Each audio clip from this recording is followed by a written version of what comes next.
Hello again and welcome to Study Canada International.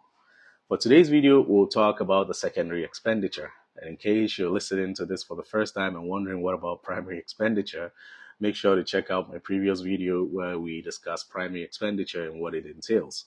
So just a quick recap, primary expenditure is all the costs that you have to deal with while you're in your home country. So things like the cost of applying for admission and the cost of applying for your visa all the way to visa approval stage. The secondary expenditure, on the other hand, is all the costs you have to take care of once you have arrived in the country, i.e., your living and tuition expenses. So in today's video, we'll break it into three parts. The first part will be for those who are able to come up with a portion of their living and tuition expense. The second part is for those who aren't able to raise any money on their own at all and have no scholarship. Yes, you heard that right. If you aren't able to raise any money or have no scholarship, there's definitely a way out for you. Be patient. You will not be disappointed in today's video. And then the third part of the video, we'll talk about cost saving strategies that anyone can rely on to help you save some cash and cut down on costs. All right. So once you have arrived in the country, remember in the primary expenditure video when we talked about the fact that you're not required to make a tuition deposit or a tuition payment as part of requirements for your visa application. Once you have arrived in the country, once you've been approved visa and you've arrived in the country, you will be required to make that tuition payment before you start school. A lot of schools will allow students to make part payments or maybe pay for their first semester tuition and start classes. And then the second semester tuition fees can be paid before the second semester begins.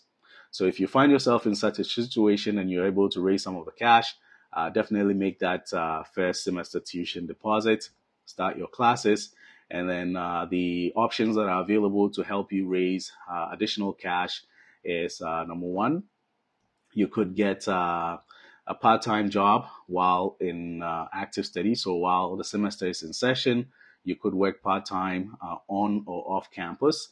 I think in the meantime, there is some exemption that has been made to allow international students work up to 40 hours. I'm not sure when it ends, but it's probably between 2023 to 2024.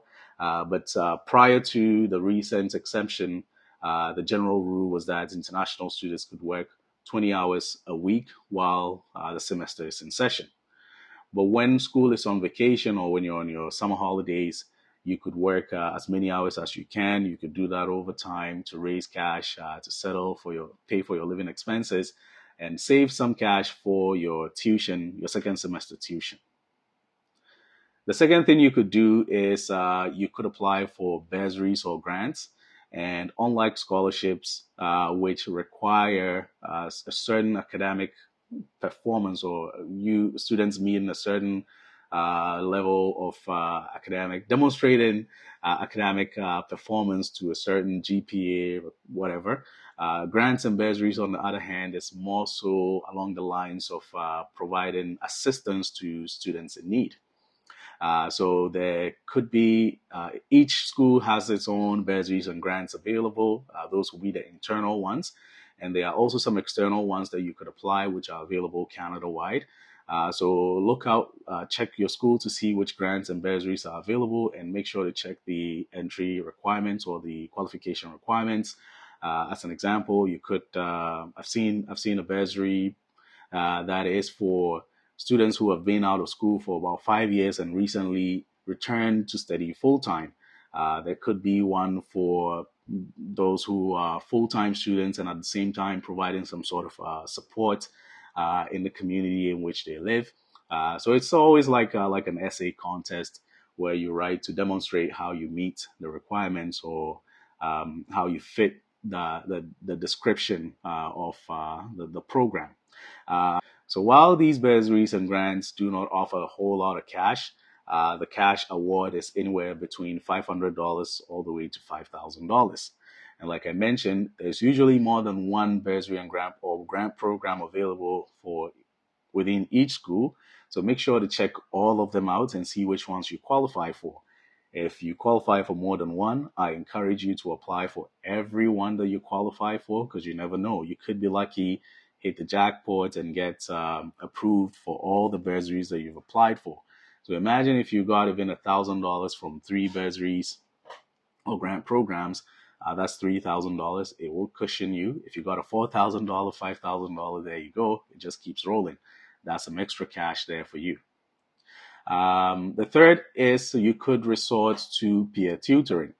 And by peer tutoring, I think this is a facility that most schools make available where you are able to provide support to your colleagues or other students who are studying a similar program as you.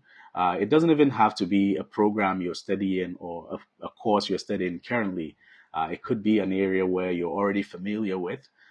There might be a student on campus who needs some extra help, and the school would usually pay other students to provide this form of assistance.